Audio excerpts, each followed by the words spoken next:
Hey folks, welcome back to 80 Days. Last time we made it to San Francisco. We're finally getting somewhere, it feels. Now, can we actually get over here? No, we don't have enough money. That's a problem. We be needing money. Can we sell some things? Probably. Safety harness, let's do that, because I don't think we're gonna necessarily need it. There's a gun. I believe there are some situations where you can use that, but I've only seen one. Is there anything that's actually remotely worthwhile here? Not really, huh?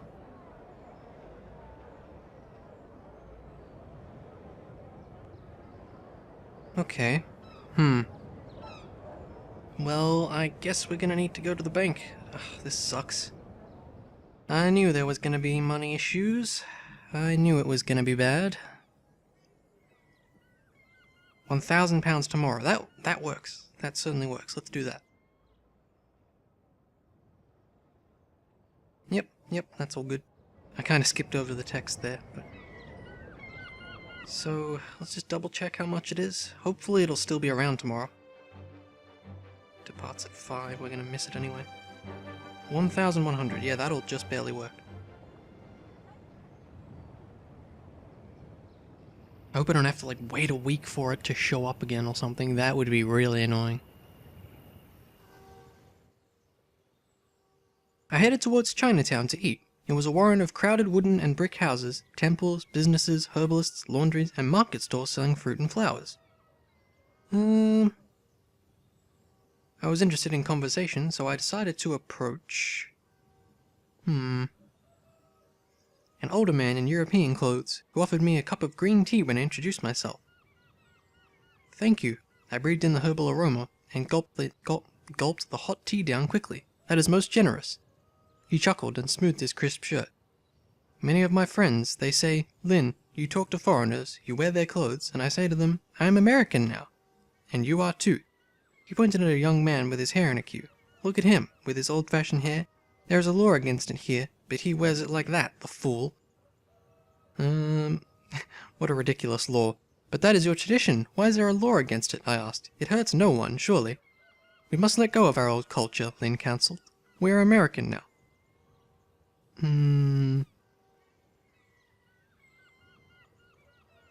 Why did they make such a law? Lynn looked at me with the pity of a wise man for a patent fool. Should that be patient, perhaps? Because they want us to become like them, of course. He shrugged. The sooner, the better. Okay, so we can get our funds at 8. This is still departing? Ah, no! Okay. That is quite annoying. I don't like that much.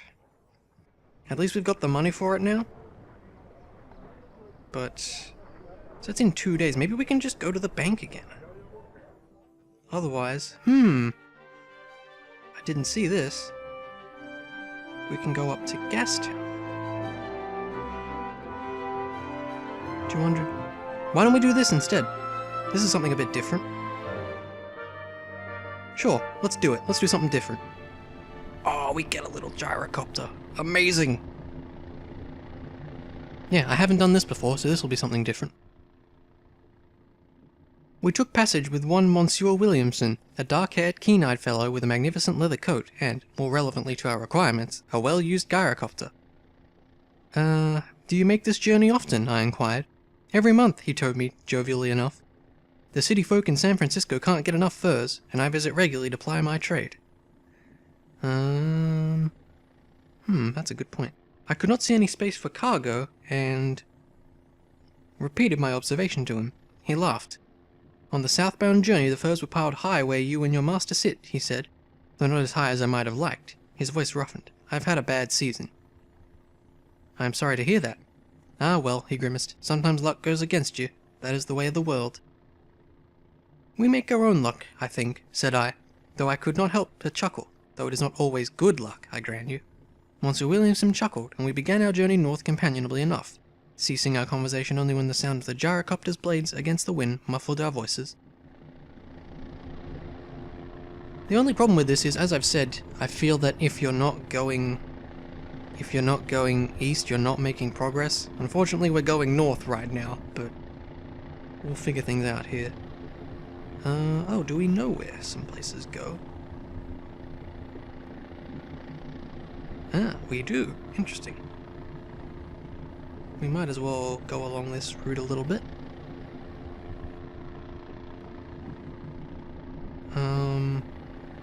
I don't know where else is where else. Just pick something. Okay. So that goes Calgary, Regina, Winnipeg. Okay. Okay, well, that was mentioned in passing. Time to cheat a little bit again. Let's see what's over here. So, that goes there. That's not too bad time, actually. Then we know we can get from Ottawa to New York? Or Quebec City. Maybe we can go from Quebec City out this way. I don't know. Alright. So, if we say Winnipeg, so our option would be like there. Okay, I'll hopefully keep that in mind if should a converse option come up again. We saw the smoke and steam of San Francisco in its full scale as we left the city. The great iron line of the cross-continental railway snaked east over the horizon, an enterprise almost too vast to contemplate. How do you find the city? He wiped some soot from his goggles and grinned. San Francisco is a place where a man may make his mark, where he has no history but what he creates for himself. But our history is what makes us who we are, I interjected softly. We are what it has made us, for good and ill. Monsieur Williamson sighed heavily. My mother has a passion for history. She fought for better treatment of the First Nations tribes. Thought that we Canadians were destroying their lands, their heritage. She even married and had a child with a Musqueam tribesman? Don't know what that is exactly. He indicated his own person with a flourish. You think her passion foolish? He shook his head. What did it serve them? My mother is a laughingstock amongst her peers. My father's people dwindle to nothingness. He looked away. The history is a burden that I do not wish to carry. I understand, I told him. I shrugged. I wish you luck in whatever you choose to be. He smiled and turned away. Okay. That's moving pretty quick, actually. Good to see. Probably get there in... Oh, we're actually there now. Fantastic. The second day we flew down the endless forested coast, and it seemed as though we travelled across a different planet than the one of my birth. It is a wilderness, I exclaimed. That it is, Monsieur Williamson agreed, though I saw my master politely look askance, which I took to mean that he disagreed, though I could not hardly see how that was possible. Monsieur Williamson shot me a grateful look, and shook my hand with great care after we landed in Gastown's tiny airport. Good luck to you too, Passepartout, he told me fervently. Perhaps you will find yourself a new here also. Alright, that was pretty quick. So maybe this wasn't a bad choice. Ooh, we can sell a thing, huh? I do need money, but I don't want to sell the evening jacket. Driving goggles. Ooh, 2 things from the Dusty Road set. Ooh, this is... We're going to be passing through some of those places, aren't we? Let's buy this. That's probably a little expensive, because we don't know if we're definitely gonna pass by there. Time to plan. So it goes straight to Winnipeg. Ah, that's... okay. So we know we'll be stopping there. Because then the next one... Yeah, the next one goes from there. Okay. Now, is anything valuable there? Was what I just bought valuable there? No. Oh, that's a shame. Do we know what kind of vehicle it is, actually? That's something I'd like to see as well. It's a train, okay. That should be fine. Shouldn't have any issues there. And when does it depart? I should always look at all these things. Tomorrow at 2. Oh, he just missed the bank! Damn it. Oh well, let's explore. We could have got some extra money there, I think, but that's okay. That's going back the way we just came. Interesting. Gastown was supposedly named after one Gasseat Jack, a Yorkshire steamboat captain turned barkeep. It served as a drinking hole for loggers and fishermen from inland, as well as the sailors and aircrews of the ships drawn to the Burrard Inlet for trade. It was a rough and ready sort of place, and I was in the mood to enjoy its simple, largely alcoholic pleasures. I fell into conversation with... let's try a logger. A logger, but she was a woman of few words, and fewer than the usual number of fingers, with which she nursed one beer after another. The luxury in the town was its distributed steam heating system. Steam hissed warmly through grates in the town's pavements, and... we don't care about them. Even a powered steam clock which whistled the time to the town citizens every hour. A strange symbol of society's progress, but one that was no doubt as potent as the newly built depot for the Canadian Pacific Railway parallel to Water Street. Gastown was, for better or worse, a truly modern town. Okay, cool. We shall pass the night. Are we gonna make it? I don't know. I don't know if we're gonna make it. I think we have a good chance. At this rate, I think so. We will help to clean and get a little bit of extra money. Now, how much did that cost? $6.60. Okay. It's about half our money, but that's fine. Cold weather. No, that makes sense. Let's go. I would have liked to go to the bank yesterday. We could have definitely used the extra money right now. The conductor, a dark-haired First Nations woman, eyed me dubiously. First time on the Canadian Pacific Railway, she asked. Indeed it is. She refrained from rolling her eyes. The line runs from Gastown all the way to Ottawa, though you have to change at Winnipeg. It's the first transcontinental railway in the Dominion of Canada, she paused, fixing me with a look. Well, obviously we gotta do this one. We are going around the world, I replied, so this line will be most advantageous to us. She was nonplussed. The railway isn't owned by the government or a private company, but by the Blackfoot Confederacy. This here is First Nations territory, so no smoking, no liquor, and no firearms, you hear? Yes, madam, I nodded, not wanting to find myself on this formidable woman's bad side. Indeed, she quite reminded me of my own dear mamma. The steam whistle sounded twice. I hurried back to Monsieur Fogg as we pulled out of the station. Alright, we're away. Let's help Fogg this time. It's getting close. The train began its journey, but was only once we were underway we realized the terrible truth. The train, although comfortable, was slow.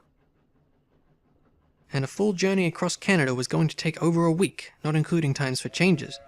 We began to consider most seriously the options of stopping halfway and finding other ways forward instead. That's a good point. That's the thing, we don't know what other options there are if we stop somewhere. Let's converse, see what we can figure out. We know we can go straight to New York, don't we? But no one's been able to help us from there.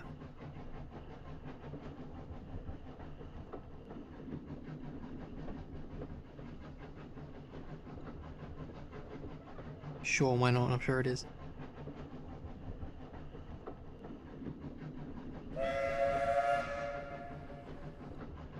Oh, now you tell us. Thank you. That's good to know. Let's ask about that.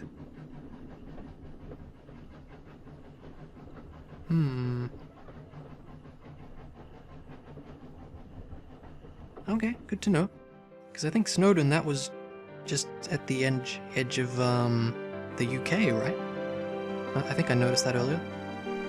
So that goes to Reykjavik. And that's all we discovered, really? We must cheat and look at this again.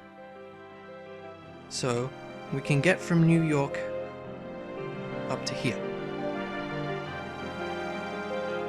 And then I believe from there, we should be able to go down either to Snowdon or London. I think. We'll see how we go. Anyway. Monsieur Fogg and I were in a shared carriage, and I found my eye caught by a quiet Matisse woman with 2 surly teenagers in tow.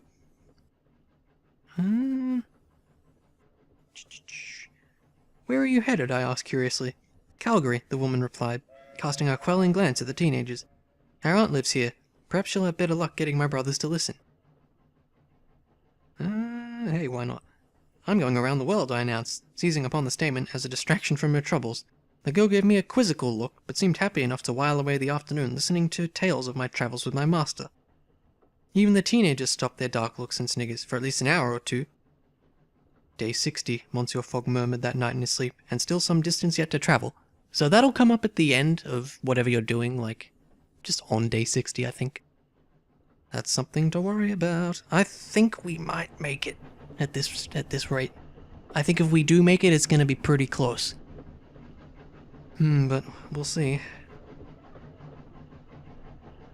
Now, we'll probably have the option to get off here if we want. The train stopped briefly at Calgary, and the Métis woman disembarked. She caught my eye through the carriage window and gave me a friendly wave, while her surly brothers merely nodded. The conductor stomped through the train, checking tickets and catching chronic smokers huddled near the conveniences. Do we know how long we have left to get there? I don't think we do, right? It arrives next Friday. Ooh, man. That is a while. That is a long while. That'd be day, what, 68, I think? Maybe there's a better way to do things if I get off, but I don't know. There's not really any other places here. Like, what else could there be? I think that's the problem, we don't know of any other routes right now.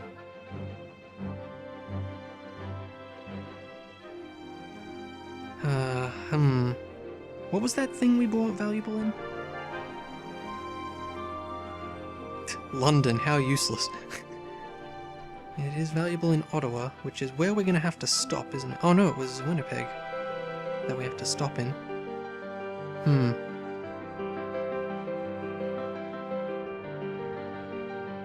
I think our safest option is to stay on board. The steam whistle blew. Next stop, Regina, she announced, as the engines roared to life and carried us into the shadow of the Rockies. Let's converse a bit. So again, we know we can get to New York. Once the game decides, there you go. And we know we can get to Reykjavik. Can we get to Snowdon from there? I was gonna say something. There's gotta be a way.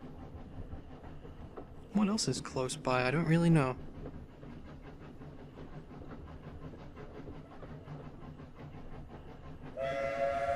Just pick things.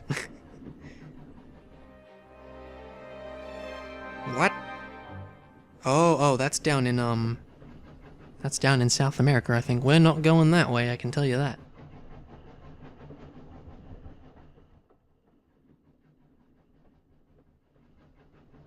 Great headline. Told us a lot.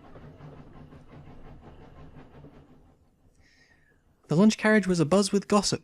Bowls of soup lay cooling and unserved as the waiters exchanged the latest news with passengers. I drifted towards one of the tables, hoping to overhear something. My subtlety proved entirely unnecessary. A young Kainai waiter with a stylish leather jacket practically vibrated with eagerness to update me. "Oh, sir, one of the passengers spotted it this morning. His voice dipped dramatically. Kawoka Othunwe? Yeah, a what? A what? I blinked in befuddlement. The waiter slowed his pronunciation. Kawoka Othunwe. It means floating village in Lakota. And does it float?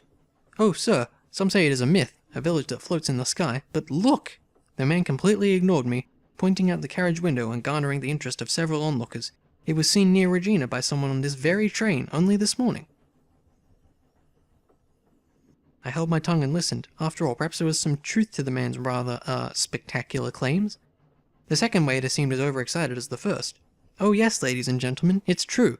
He lowered his voice and beckoned us closer. I leaned in against my better judgment, and he continued in hushed tones. "The floating village was built by the... Sioux? I don't know. The whatever. But it is a place for all whose people are oppressed and whose lands are encroached upon. It is a place where peoples of different tribes and bands and races may come together in peace and secrecy. The head cook seized both gossiping waiters by each ear and dragged them off before they could continue. I wonder what Monsieur Fogg would make of such strange tales." That sounds mildly interesting. The previous day's gossip had not died down by the time we reached Regina. Monsieur Fogg seemed uncharacteristically pensive, and I resolved to make him a well-brewed cup of tea at the earliest convenient moment. Surely that would be preferable to a conversation about feelings.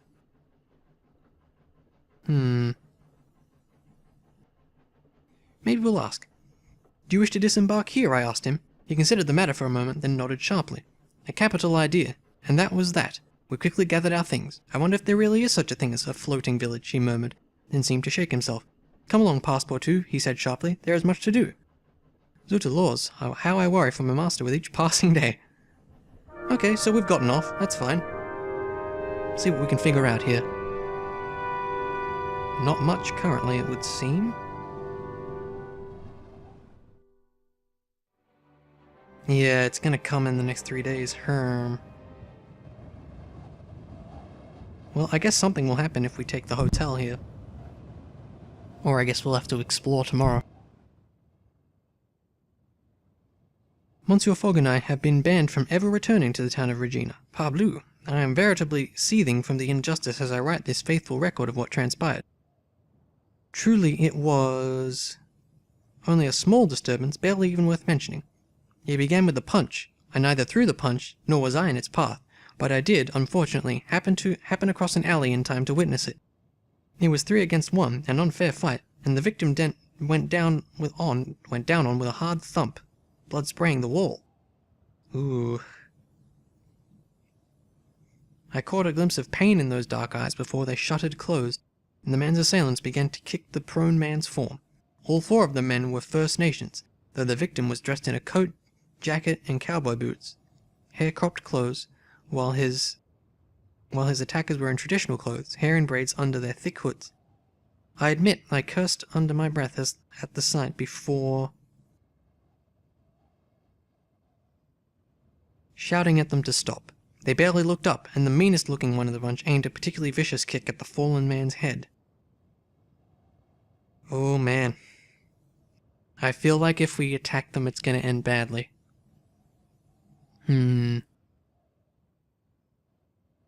What do we do?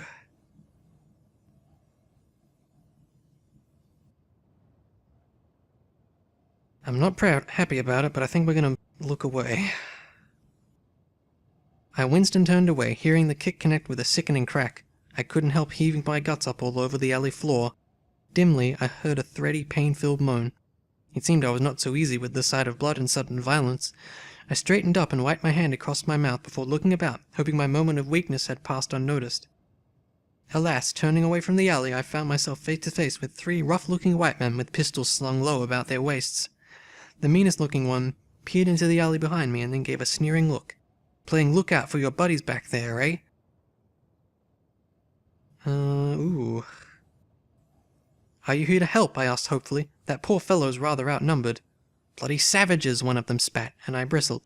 All those in the alley were First Nations, but that had no bearing on the fact that the victim was outnumbered.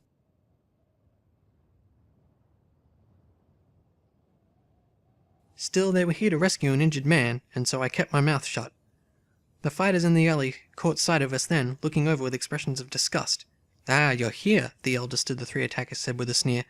"Come to collect your trash, Americans." The Americans turned out to be whiskey traders. The fellow who had been jumped was a Cree man they used as a go-between.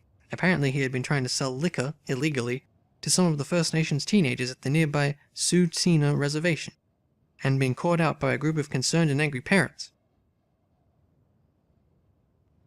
Yeah, I think this one. They should not buy the liquor in the first place, I interjected. These men do no wrong in selling it. The Susina men laughed bitterly. They come and sell their poison to our children and young people. They profit off destroying lives, and that is what you have to say? They shook their heads. A bottle of whiskey is more dangerous than a fist, or a bullet. I looked at the young Cree go-between staggering to his feet, and he winced. I've got my own family to worry about, he said gruffly, shoulders hunched. I've got to make a living. The whiskey's going to flow one way or the other. The hard-eyed American in the lead cleared his throat. Enough talk. He drew his pistol from his holster and settled into a shooter's stance. Time to settle this. 3 more brown corpses won't even raise an eyebrow. Oh dear. This is kind of an issue.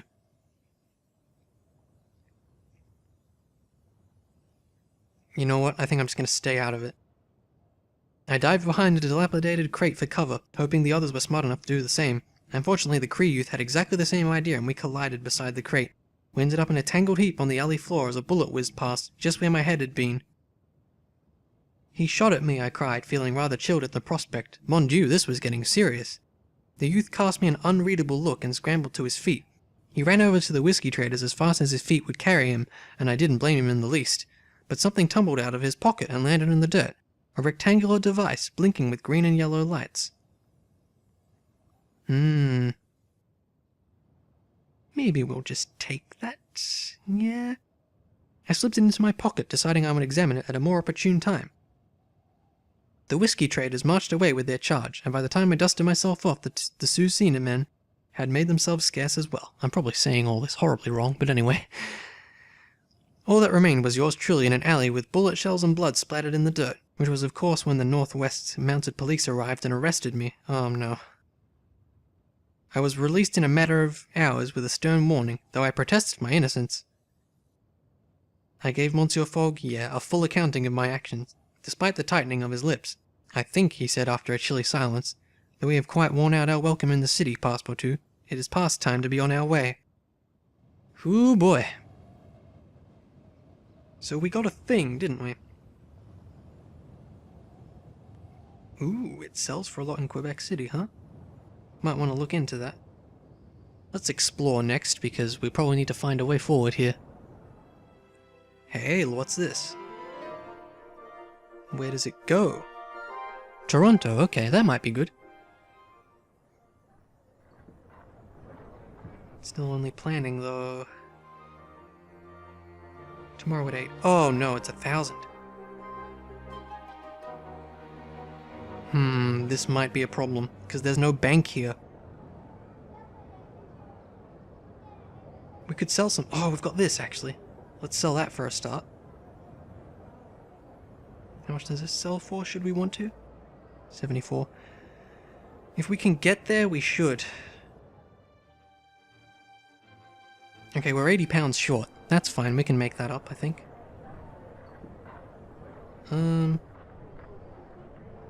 What sells for... Ooh, we could sell the evening jacket.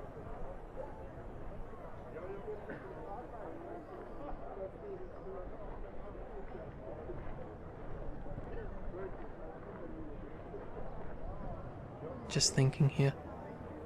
I don't think we're gonna need the top hat.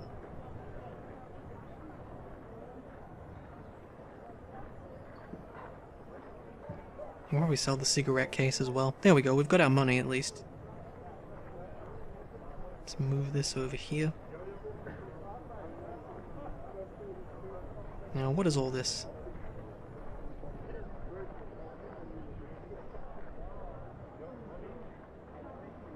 We don't necessarily need any of that.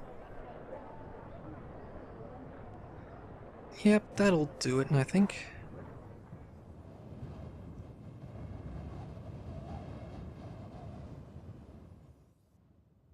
We passed an anxious night.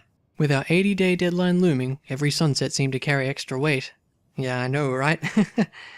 Let's get a little bit of extra money. Ooh, another one of these. I woke in the night with a start. Certain someone was in my room. The Black Rose had returned once more. I sat up and turned on the light, but there was no one there. I was quite alone, shivering under my thin sheets. But I was more certain than ever that the rose would return to haunt me soon enough. Ooh, wow, okay, so she just kind of took off. Interesting. And then we can depart. Departs at 8 AM, alright, we'd better do it. I think this will be our last travel for this part. Ooh, that's good. Okay, we're really low on funds, but you know, whatever. We'll figure it out when we get there. Airships plied the busy route from Regina to Toronto regularly. For us it was simply a matter of picking a likely-looking ship and a reliable captain. Let's do some conversing. Now, Toronto to New York would probably be best.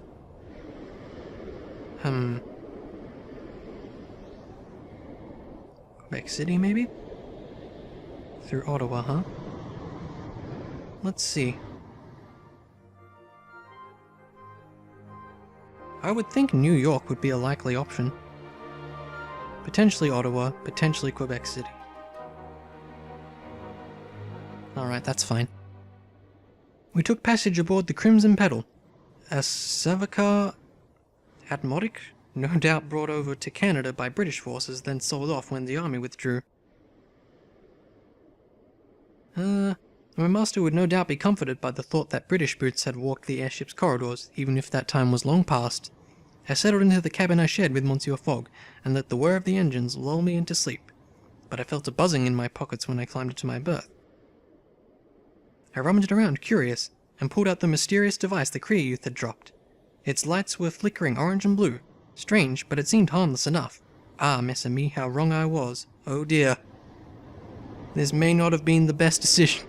It's gonna be a bomb or something, oh no. This could be bad. This could be a real problem.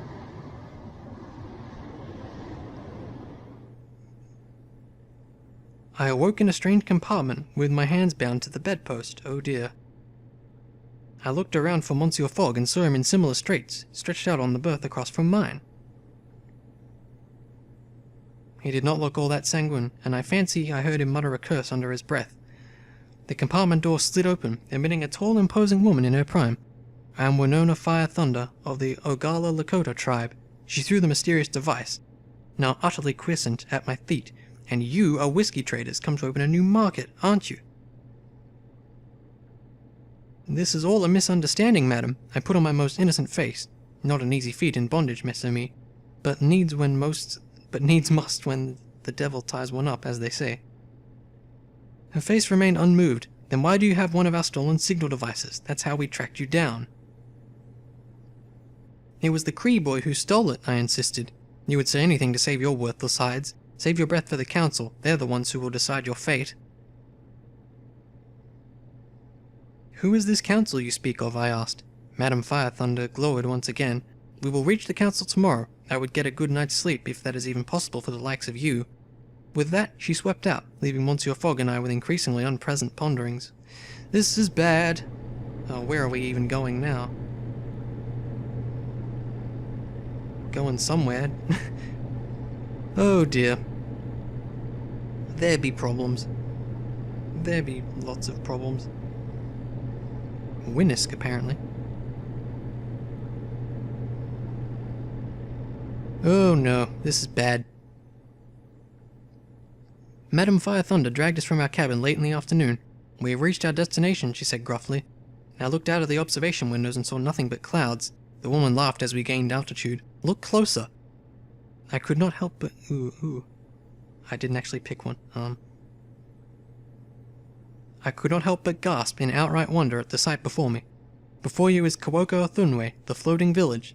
The clouds resolved themselves into vast strips of silk, painted a mottled blue and white to camouflage the floating village from observation from below. Wow, this is neat. I could see huts, low buildings, even grassy fields on the vast surface. I could see tiny silhouettes of people, even some cattle moving around, in the sky. But that was not the most astonishing thing. As we drew closer, I realized it was no singular floating village. but rather made up of a churning living mass of airships all interlinked and docked together around the central mass. It was an ever-changing tumult of a settlement, floating improbably amongst the clouds. I was grateful to witness such a miracle. Indeed, I could barely even bring to mind the unfortunate circumstances that had brought me here. Madame Fire Thunder's stony expression cracked a little as the airship docked with the floating village. A complex maneuver of careful navigation, several wickedly sharp docking hooks, and, so it seemed to me, prayer. "Welcome to my home," she said, and shoved me down the gangplank. Well, this is certainly unique. So we're on a floating village now. That's kinda cool.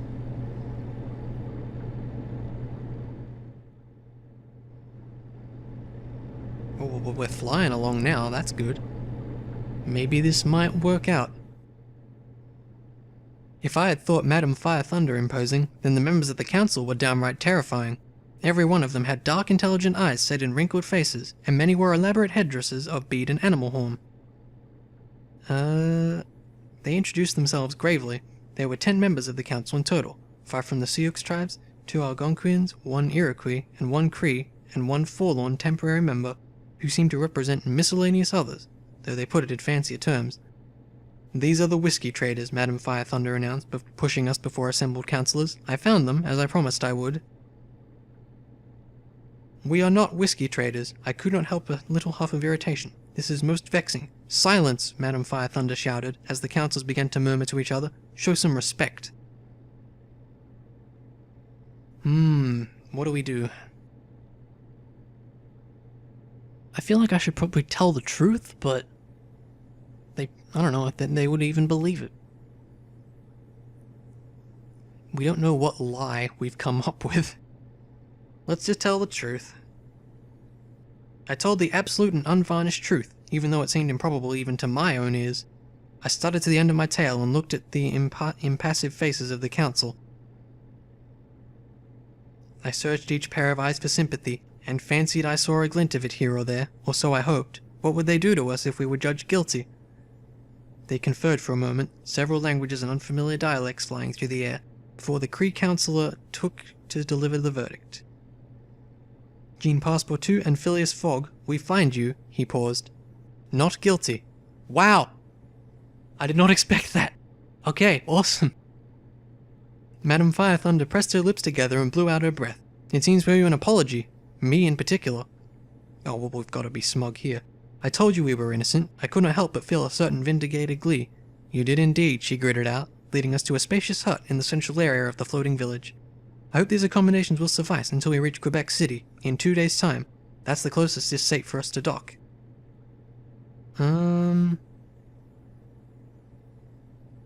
"That will suffice, madam." She bowed low, and left us to settle into our new, unfamiliar accommodations aboard this miraculous floating village. I would say eager to explore come the morrow. This is kinda cool. I like this. I wonder what would have happened if I'd lied. I don't even want to know. Ooh, that sounds fun. On the plus side, we're moving along pretty quick. Madame Fire Thunder offered to take us on a tour of the floating village. Ooh.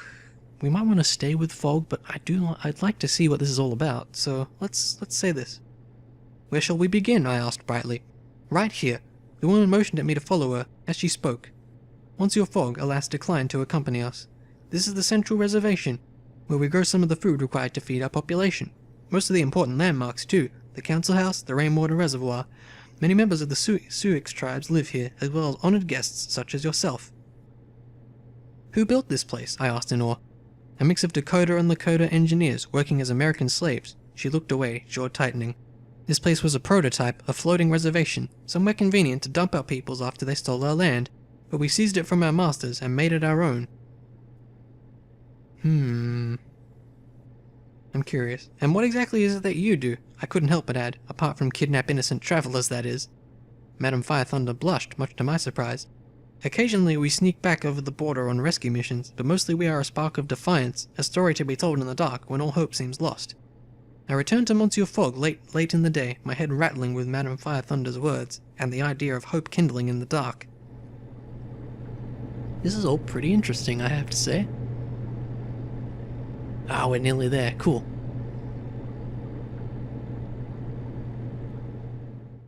The floating village actually stopped a fair distance away from Quebec City. A lone airship detached with a mechanical grind and sailed grandly towards the city's airship dock.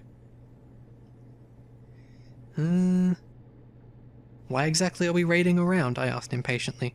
We are making sure it's safe, Madame Fire Thunder said seriously, tracking the airship's progress. They'll signal us to approach. You seem nervous. I followed the airship along with her. Anxiousness was catching, so it seemed. Yes, she tensed even further. The Northwest is unsettled. There are rumors of a Cree and Assiniboine rebellion. And I hear Louis Riel is up to his old tricks as well, stirring up the Métis. The council thinks it may come to war with the government. I thought you had a good relationship with the Canadian government? Good enough, Madame Fire Thunder agreed. They keep to our treaties, for the most part, but they are ever expanding their cities into our lands. How long can such a tenuous peace last? Just then, a flare went up over Quebec City. It was safe to approach. Well. One last conversation? That would be good. So let's see, is New York an option?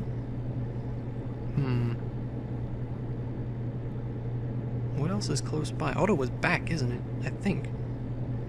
But I don't even know where that is. Well, that wasn't good. Oh well. Why are we not moving? Come on. Does he know anything? Ah, he does. That's good. Ooh.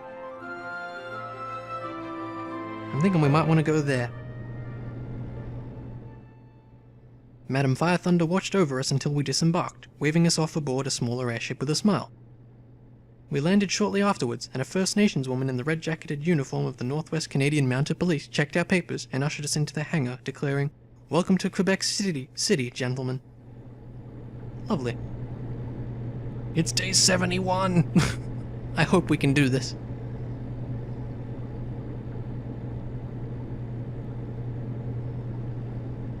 Come on, get in there already. Seriously, that took far too long.